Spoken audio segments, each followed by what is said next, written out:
Welcome, everybody, to the Use Your Own Row podcast. My name is Big Steve, and it is a great day. Great start to the week.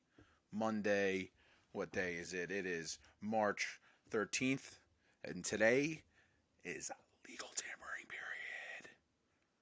This is when everything in the league starts shaking up. All the rumors for signings and trades starts actually happening.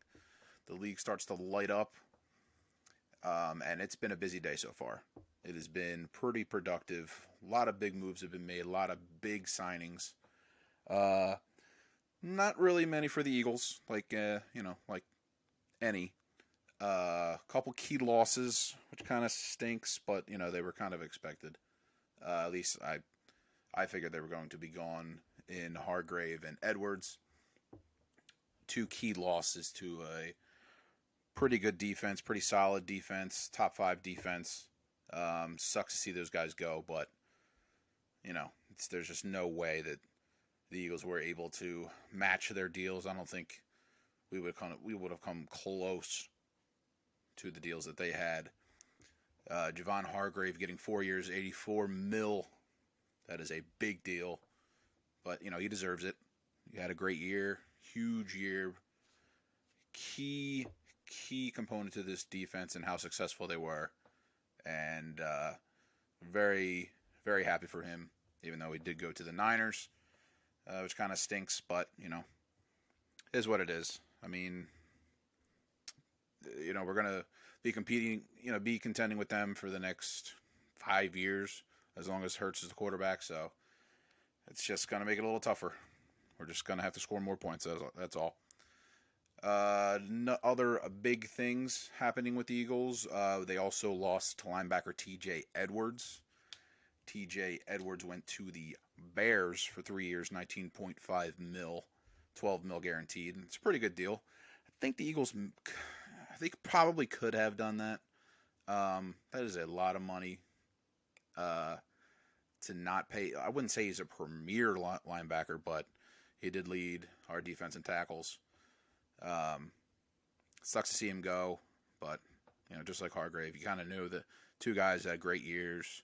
They were going to command big contracts somewhere else, and they just probably wouldn't be able to match it.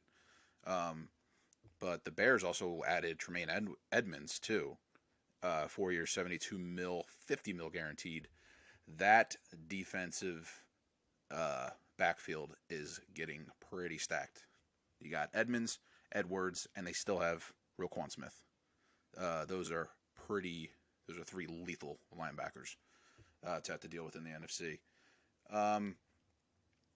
As far as the NFC East goes, the Washington Commanders made a couple moves, signing offensive lineman Andrew Wiley and Nick Gates, both 3-year deals, bolstering their line to protect Heineke, whoever. Doesn't matter. They're still going to be garbage. And they also signed cornerback Danny Johnson, 2 years, $7 million. They're going to need to make more moves. They are going to need way more help. They have a complete crapshoot of a quarterback issue. I mean, Heineke's okay, but they're going to need to address that. They're going to need to probably bring somebody else in. Bolstering the line's great. Obviously, they can't hurt. But if you don't have, a steady guy that these guys are blocking for, it's really not going to matter. As far as the Giants go, Giants were pretty quiet today. They just re-signed Wyatt Davis, guard, for undisclosed amount. They just re-signed him. And also the Cowboys were pretty silent also. I think all they really did was kind of like talk about signing people. I saw in the, a couple whispers that they could possibly sign defensive end Dante Fowler. I saw that they started engaging interest in him. Also, they have a possibility of signing Bobby Wagner, linebacker. So, I mean, that would be better for them. I mean, he is a veteran. He is older, but I think he's still got a couple years left in him. And the Cowboys linebackers have been very underwhelming.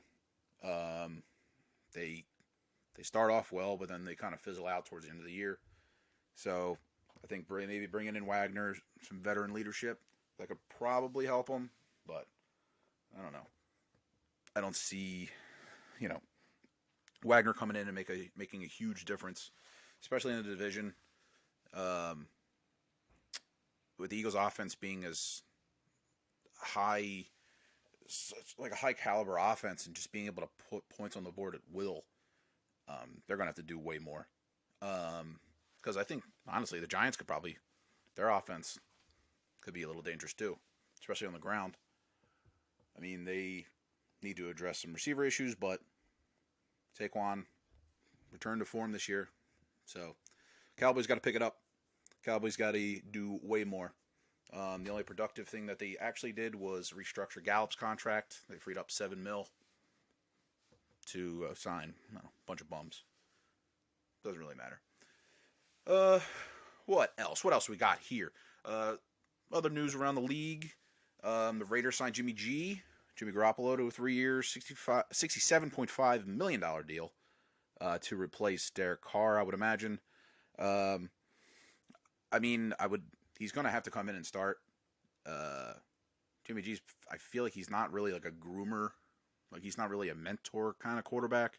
He's always been the guy that's sat behind people. So I don't know if they'll still end up drafting somebody or bringing somebody else in.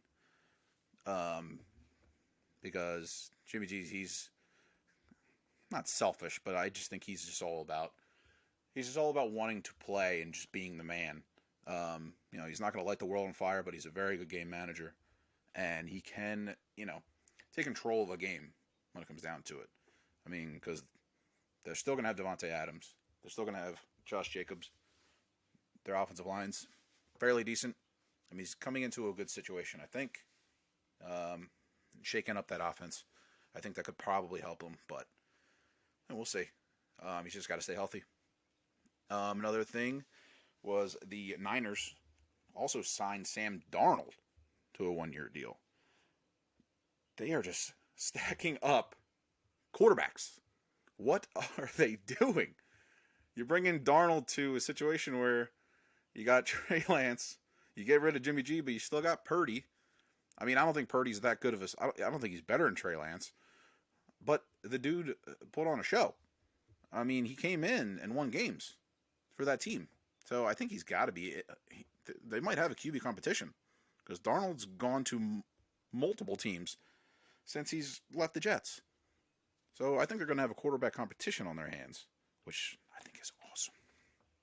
Little, inside competition, some internal drama going on with the Niners. That's great already. Having these guys. Oh my God, that was the. I hate Cowboys fans more than anything. They're probably some of the worst people on the planet. But the way these 49er fans cried, complained, moaned, bitched all over the gosh darn place after the Eagles smoked them. Oh my God, all that talk. Oh, if Purdy was in there, it would have been a different game. Oh, if we had this guy, if he didn't get hurt. Yeah, Purdy was in the game. We hurt him. We tackled him. We beat him up. He could not take it. It's not our fault that you had a third string quarterback going into that game, going against the second best defense in the league. We destroyed you guys, and you guys are still complaining. Eagles fans are complaining about losing the Super Bowl. That is a justifiable and a rightful reason to complain and be upset. You guys, it's like, and it's like not something to like I'm not like boasting about it because it's like, we kicked your butt. It's like, it's really just sad how just they all over social media, all over all the media news, sports media outlets just complaining that if we had this guy, and no, we were the better team. We kicked the crap out of you guys. That's it. Period. Nothing else is to be said. Your defensive player of the year was irrelevant. He did nothing. Mailata destroyed him all day. Our offensive line had their way with them. All right. Sorry, going on a little tangent. But As far as other big news, Rodgers with the Jets. Apparently, the deal is pretty much, from what I hear, is pretty much done. A deal is set. They are just waiting on Rodgers.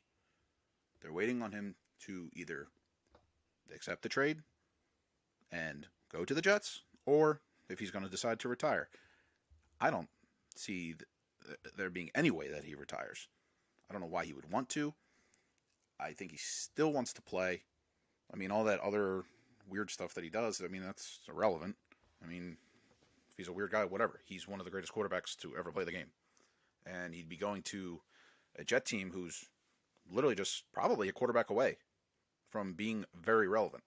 And if they can get one of the best quarterbacks of all time, even though, at the end of his career, that still makes them very relevant. I think he will go to the Jets. I don't know when it's going to happen. I would imagine probably by the end of this week. This is being recorded on a Monday. If I was a betting man, I'd say he'd probably commit by Wednesday, Thursday. And then, he'll be in New York being chastised by, the New York media. Because I know Rodgers loves being talked about in the media. If you guys couldn't catch my sarcasm. All right. First half, all about the league. Now let's get to the birds. Two big things. Obviously, I talked about it earlier. Losing Edwards and Hargrave, that stinks. Leaves a big hole in your defensive line. It leaves a big hole, in your defensive backfield. Pretty sure Kaiser White is a free agent. I don't know if they're going to re-sign him. So right now, you just got Nakobe Dean. You're calling him up to the show, and he's got some big shoes to fill. But I think he's a guy that the fan base is really excited about. We drafted him with Jordan Davis, and we kind of wanted them to play together, and obviously it didn't happen. But Dean was a stud on special teams. He was all over the ball, making tackles left and right. So I think I think it's his time. Even though he's still green, I think you just need to just throw him in there. Not necessarily trial by fire, because he's already had a year. Put him in there. It's a new defensive coordinator. Learn whatever system he's going to implement, and just let him go. Unleash him. Positive thing, Kelsey's back. Everybody I know was excited about that. That had nothing to do with Howie, I don't think. I mean, everybody praises Howie for these signings, but that was just Jason just like, oh yeah, I just want to keep playing. I heard a lot of people just saying Howie influenced him and got him to come back. He was back. I think he was talking about it on his podcast on how he was coming back. So I mean, it's not that it wasn't really super public, but I mean, it was pretty well known that he was coming back. And Howie really had nothing to do with it, because I know there's a video on social media right now of Kelsey and Howie taking a shot together. And by the way, I don't think Howie's had a shot for 20 plus years. He looked lost. He looked like he didn't know what to do, and he didn't finish it. Another thing with the Eagles, obviously the still lingering Slay, Bradbury, and C.J. Gardner-Johnson talk. New scuttlebutt on C.J. Gardner-Johnson is that he wants to come back. The team did say, hey, test the waters, see what's out there, see what you can get, but we want to be able to match what you are offered, because we want you. We want to be able to work with you. We want to be able, to talk to your agent, see if we can come to an agreement, because we want you back, and he wants to come back, but he's still going to test the waters, see if he can, obviously get as much money as he can, and he deserves every penny of it. And I'd really love to see the Eagles match that. Whatever he gets, come back, and be a stud on this defense. There's just this thing with Slay and Bradbury. It seems like we can't keep both. I think the bigger thing is Slay wanting to restructure his deal, and the Eagles were trying to make it work, but I don't know if they'll be able to kind of restructure it enough to where he still gets his dough, but the Eagles still have cap space. I don't know. I don't know if they're going to be able to do it. I mean, I hope he stays. I hope I hope he just kind of calms down, like let some time go by. I mean, he's probably still going to test the market out there, see if any teams are interested in a trade. Because obviously he's still under contract. I mean, I don't want it to happen. If it does happen, it'll probably be in the draft, like I said previously. And if they let him go, then they got to sign Bradbury, and vice versa. If Bradbury goes, then you gotta give in to Slay. You got to keep one of them.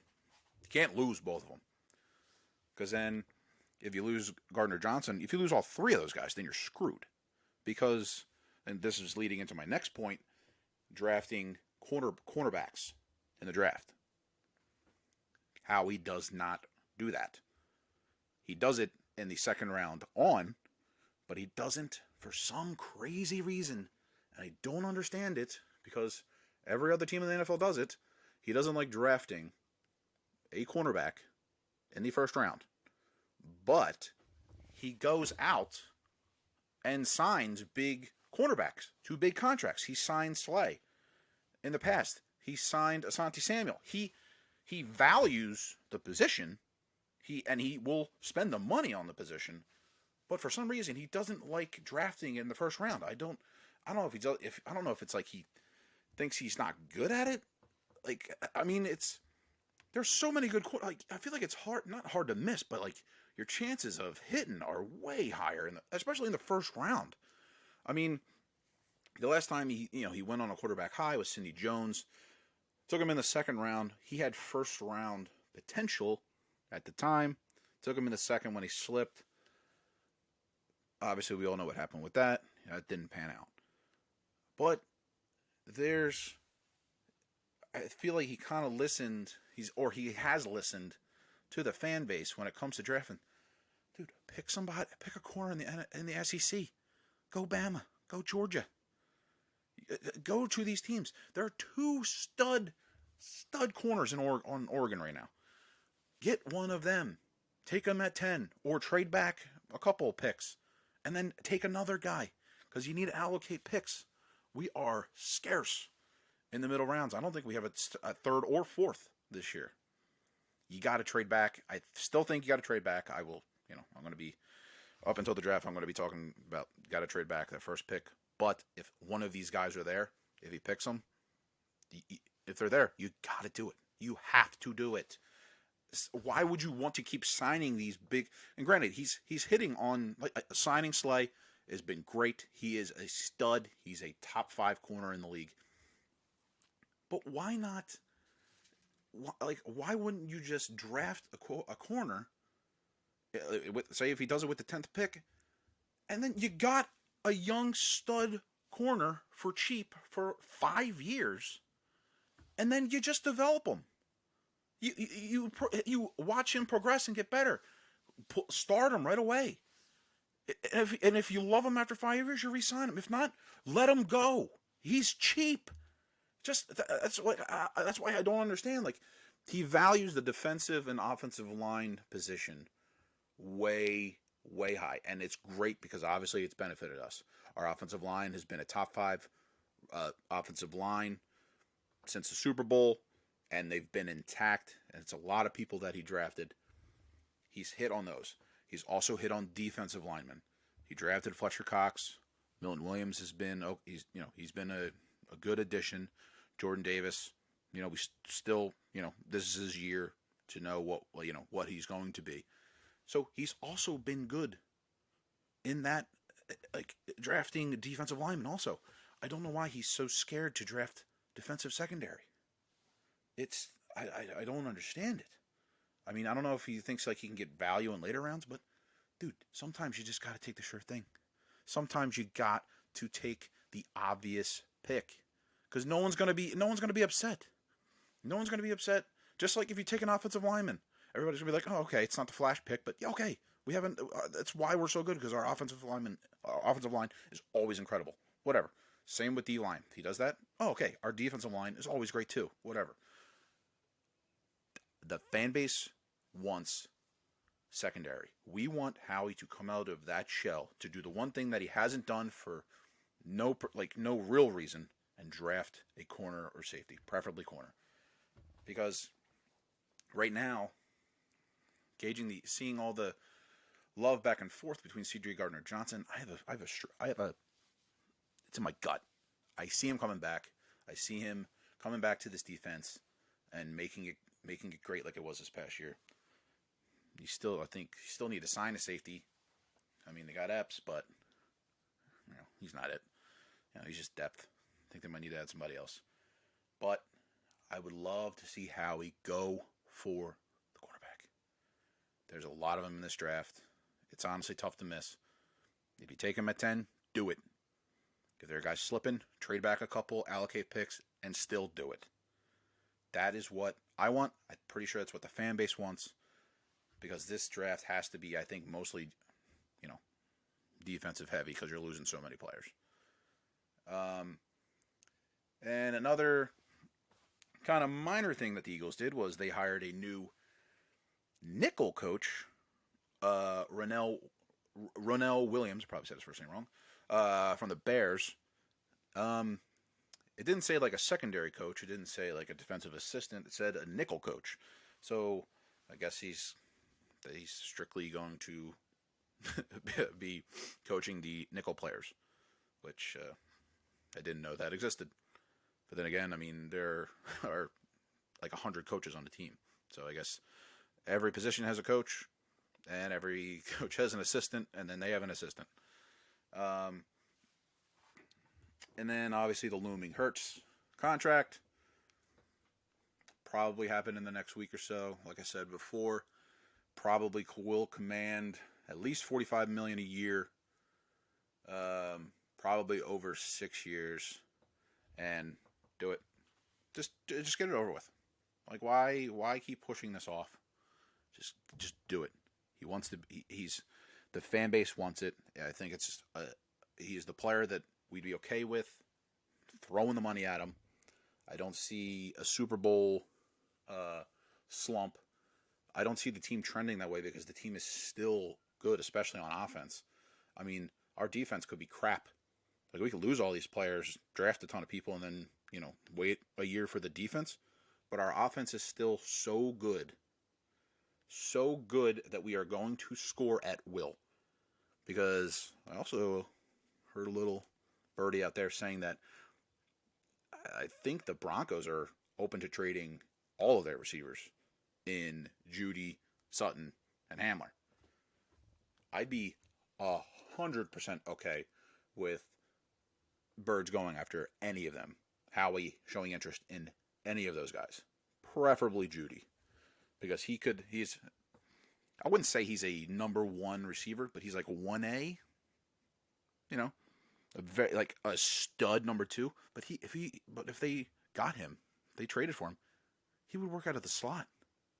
Our offense, if it's, and obviously this is just hypothetical. This is just me being the fantasy fan now. I'm going to have this moment. There's going to be a reoccurring moment where I'm putting thoughts and a vibe out there that I want the Eagles to do. If they traded for Jerry Jeudy, Hurts will always have somebody open. There will always be somebody open, and it would be beautiful. Brown's not open. Smith's open. Smith's not open. Judy's open. Judy's not open. Goddard's open. None of them are open, which is impossible. Check down to whoever the running back is. It's probably not going to be Sanders.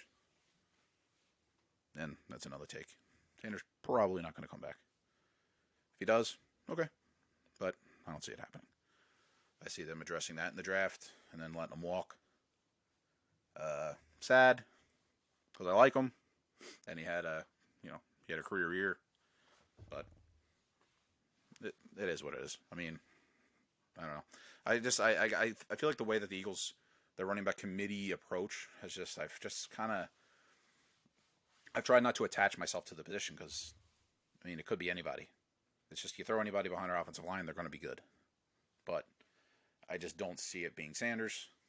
And, I mean, he's going to go somewhere, and he will be successful.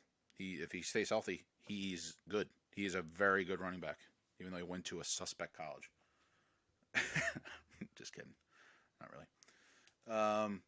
But all that being said, the biggest highlight of today is Kelsey coming back. It's so great to have him coming back. I never had a doubt that he was coming back. I mean, I got zero vibe, zero, there was nothing out there that I thought he wasn't coming back. I mean, I feel like the only thing that would have probably, he would have thought about not coming back was how successful his podcast is. I mean, his podcast is great. I mean, and they must have generated a lot of revenue this past year to where they're going to keep doing it I hope they keep doing it. It's great. Definitely influenced me. Definitely, I watched his show and it made me want to do it. So, and honestly, obviously you haven't seen me yet, but I get, when I go out, people think I look like Jason Kelsey, big guy, big burly beard. But him coming back just solidifies the line even more. And, I mean, right now the line's Kelsey at center, Dickerson at left with Mailata, and then it's probably going to be Juergens and Lane, which would be insane. That's still a top 5 line. But then again, if you got Juergens at guard, and you drafted Dickerson, who was a center at guard, now you need another center. You're going to have to draft another center, which is, okay, all right. But then again, if that's how they go about the line, then that could be one of their first 2 picks. They're picking a center guard. Picking that type of player again, which everybody would be okay with, but we want the flash. We want the position that we know we need, and we need it now. Even with all the Slay, Bradbury, all that crap, still need a corner. You got Maddox, he's good. You need another corner that you can just plug in, start him, develop him, and he's cheap. A first-round contract is still not nearly as much as what you would have to sign, what you would have to pay to go get a free agent corner. Sign him. Howie, me, talking to you. Steve, hi. Howie, Steve. Get a corner. SEC, Oregon. Get those guys. They are a no-brainer. Do it. Do it for me. Do it for the fan base. Do it for the season ticket holders. Because these are the people that are going to come every week and watch these new guys start and have great games, have great careers. Because this defense is going to be great. This offense is going to be even better. I'm saying it's going to be even better than last year. And our quarterback is going to win MVP. You heard it from me now. On March 13th, 2023, Jalen Hurts, he's going to win MVP. He's going to have the same type of year, less rushing touchdowns, more passing. That's what's going to get him there. Because it's just going to be him. It's going to be him, Mahomes, Burrow, Allen. Maybe with Herbert and Lawrence sprinkled in. But Jalen Hurts, MVP. Book it right now. And, yeah. It's a good way to wrap up. Great show. Thank you guys for listening. It's been great on this wonderful Monday. Just keep trucking out there. This has been a great week with the NFL, and it's just getting started. So you guys will be hearing from me soon. I'll have a normal schedule. I'll be posting my actual schedule on when I'm putting out videos and stuff. Stay tuned, like and subscribe, and thank you very much. Go Birds.